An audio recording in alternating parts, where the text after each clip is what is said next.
Hi, everybody. My name is Dr. Brenna Biggs, and I am the Program Manager for the NASA Student Airborne Research Program, or SARP. It's a great honor to be here with you today to discuss a little bit about what this SARP program is and introduce three of our fabulous alumni who will share their experience as being interns in the program, as well as where their careers in science have led them today. Let's start first with some objectives that SARP has. SARP aims to expose and engage participants in NASA airborne science, as well as its role in the Earth system research. SARP also wants to provide participants with hands-on experience of the end-to-end aspects of a scientific mission using NASA research aircraft and instrumentation. SARP is a highly competitive and a once-in-a-lifetime research opportunity for undergraduates in the STEM field. Authentic and individual student research projects using real data are created throughout the course of the internship, which occurs every summer. SARP aims to inspire and motivate and recruit students from institutions that do not offer research experiences and who might otherwise choose fields other than Earth system science. All STEM fields are encouraged to apply. SARP infuses fresh cross-cutting ideas from other disciplines into Earth system science research, as well as addresses future workforce needs in the earth science, airborne science, and aerospace communities. Finally, SARP aims to increase future workforce diversity while also performing scientifically useful measurements and anticipating the possibility of publishable results. Let's take a look at what a typical SARP program looks like during the summer. The SARP program is an 8-week-long program that typically runs from sometime in June to sometime in August. And the first 2 weeks are spent at a NASA facility in Palmdale, California, NASA Armstrong Flight Research Center. During the first week, NASA engineers and scientists give background lectures on Earth science research. As well as this, students are provided tours of NASA facilities as well as aircraft in Southern California. At the end of the first week, students are divided into one of 4 groups: ocean, land, aerosols, or whole air sampling. This will dictate what they're going to focus on during the summer. Each group is led by a student mentor and at least one faculty mentor. During week 2, students get to fly on board NASA research aircraft and assist in the collection of remote sensing and atmospheric chemistry data. As well as this, they also get to participate in field trips for ground truth validation measurements. And I have some photos of that here. So for example, in the top photo, students in the oceans group get to travel to Santa Barbara, California, and they collected water samples on board a boat in the Santa Barbara Channel. In the bottom photo, students in the whole air sampling group traveled to oil fields and dairy farms around the Central Valley of California to collect air samples. The remainder of the program is held at the University of California, Irvine. There, students develop individual research projects in the atmosphere, oceans, and land from data collected on board aircraft, from satellites, as well as in the field. Students also have an opportunity to analyze samples as well as data in a laboratory setting. They also learn coding and any additional background information necessary to complete their projects. On weekends, students get to have the opportunity to travel on local trips to places like beaches or museums or observatories, anywhere local where they can enrich their scientific knowledge. At the end of the summer, during the last week of the internship, students give a formal presentation about their project to their fellow interns, mentors, NASA personnel, and special guests. Students with the top projects are fully funded to present at AGU. During its 13 years, SARP has accepted nearly 400 students from 240 schools in all 50 states and Puerto Rico. Most SARP alumni are currently employed in STEM fields or pursuing advanced degrees in STEM fields, and about 50 alumni now have PhDs in STEM fields. At AGU, there have been 70 first author presentations of SARP summer research projects, and 4 students have been awarded AGU Outstanding Student Paper Awards. Each year, we also hold a SARP alumni reunion at AGU, which typically draws 40 to 50 alumni plus various NASA personnel and SARP supporters. SARP has allowed scientists and students to collect and analyze a long-term data set of remote sensing and atmospheric sampling over California. SARP alumni go on to have amazing careers after finishing the internship, including involvement in further NASA field campaigns like GRIP, Chorus AQ, FireX, CampX, TracerAQ, and so much more. Now it's my pleasure to introduce three amazing SARP alumni.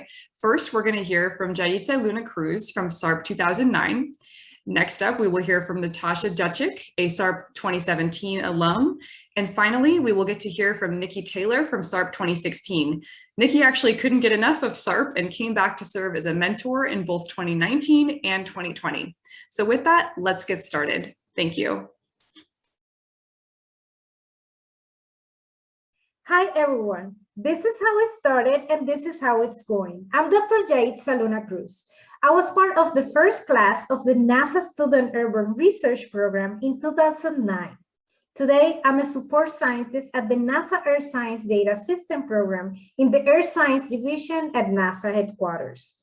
I was born and raised in Puerto Rico. I started my educational journey at the University of Puerto Rico at Mayagüez, in which I earned a bachelor's degree in theoretical physics and a master's degree in physics. Then I moved to Washington, D.C. to earn a PhD in atmospheric sciences at Howard University.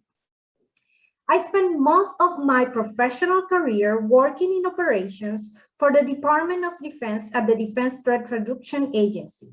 In my role as a subject matter expert in atmospheric transport and dispersion modeling and extreme weather events, I was able to support 24/7, 365 operations, planning, research and development efforts for federal and international agencies. During the last few years of my career, I served as a product and project manager for a climate change analytics company. Early this year, I joined NASA headquarters to support the NASA Earth Science Data System Program. Our program oversees the life cycle of NASA's Earth science data with the goal of making the data as free and open as possible to accelerate scientific discovery for the benefit of our society. I have to say, a key factor to a successful career comes from your early engagement with the different internships opportunities. In my first NASA internship, NASA SARP, I discovered that I was able to do things that I never imagined I could do. I was able to use my previous knowledge and gain new knowledge, and most importantly, I realized how interdisciplinary science could be. The NASA SARP internship prepared me for the field research that was central to my PhD. We even published our internship results, and I also won 2 poster competitions presenting my work. The internship gave me the opportunity to experience airborne science firsthand. I used those skills when I flew on board NASA DCA in the NASA GRIP mission in 2010, where we studied many tropical cycles, including a Category 4 hurricane, and in many other field experiments that came after that. To all the students thinking about applying to NASA internships, here is a special invitation. Come explore with us. It would help you so much to shape your career, to discover your purpose, your potential, to know yourself, and to know your scientific interests. It will also help you to create a vision of what you really want and what you want to contribute as a scientist. In 2015, I was an undergraduate student trying to map kelp forests. Up until this point, I didn't know what kelp forests were because I grew up in the desert. And turns out they're these underwater, massive floating forests. I assumed, because I had no prior knowledge, that mapping a thing that grows in the ocean would best be done while scuba diving. But it turned out this was definitely not the case. It was very hard to map kelp on scuba. So I started digging into the literature, and I found out that in order to actually map kelp, you need access to satellite data and airborne data. And so this led me to apply to SARP.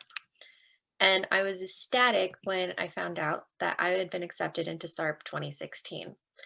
I got to fly on a plane with 31 other students, and not only did I learn that you could map kelp with various satellite sensors, I also got to do a project using remote sensing to understand how kelp forest health varies throughout the year in the Santa Barbara Channel.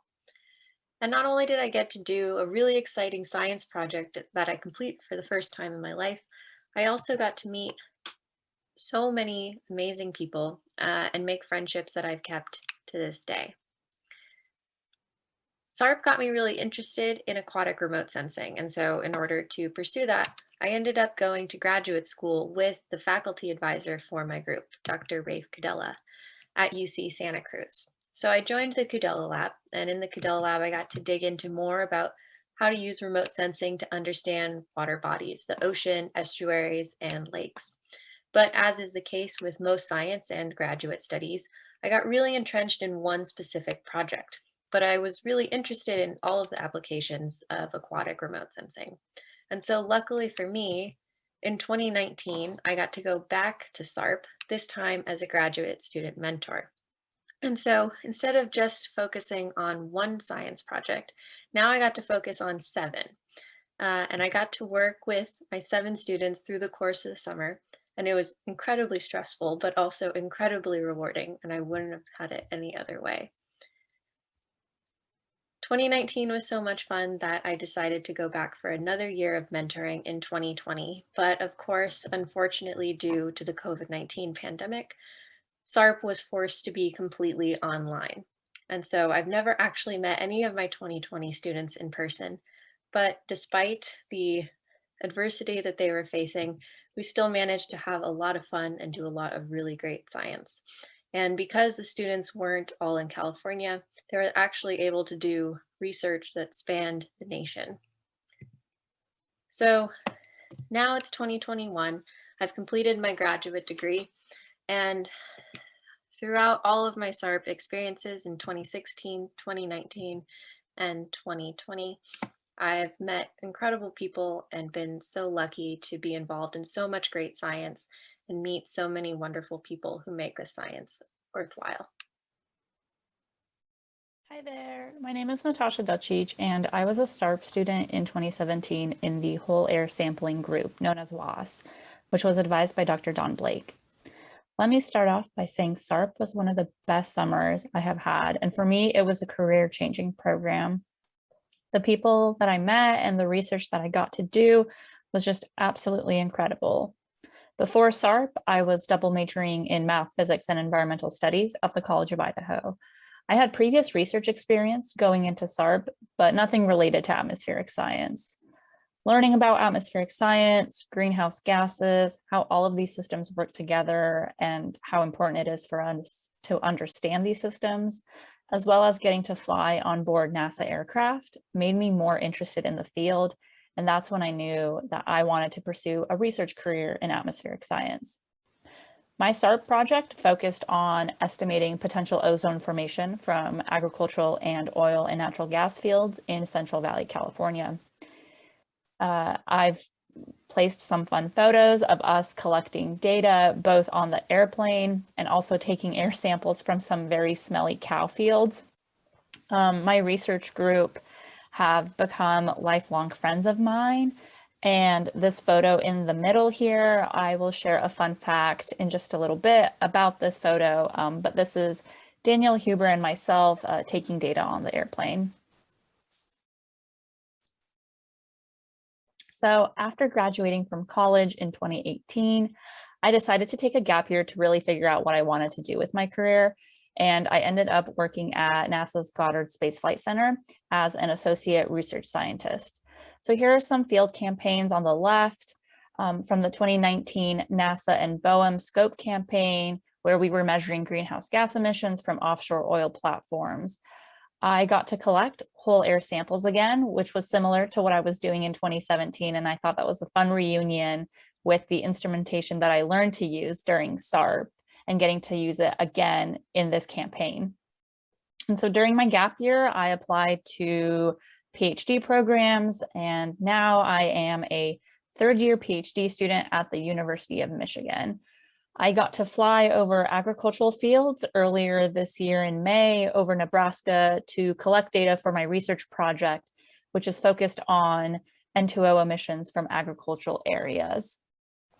And so the fun fact that I mentioned the previous slide, Daniel and I were in the same research group in 2017 SARP, and now we're in the same research group in grad school advised by Dr. Eric Court. And that just goes to show what a small world it is, especially in the field of atmospheric science. And so after grad school, I plan on pursuing a science policy career after my PhD. But I just want to give a huge thank you to the SARP program for setting me on this career path and for showing me how exciting and important science can be. Thank you. This is Dr. Brenna Biggs again, SARP Program Manager. Thank you so much for taking the time to listen to our presentation today. I hope you feel more informed about what the SARP program can do for you.